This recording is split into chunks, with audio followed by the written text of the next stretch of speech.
Алақай ай күні, 9 май бүгін, алғаш күні шақтың, соңғы күні қайғының.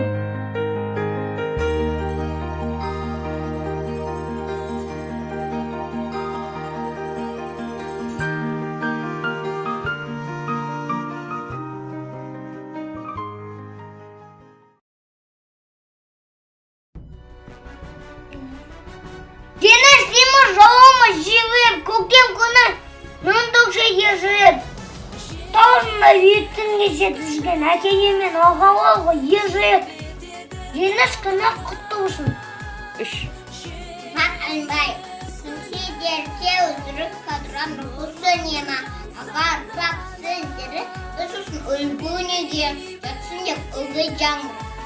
Отанның ерлік дәстүрі, астында оттың мәңгілік, үсте біздің жат болып.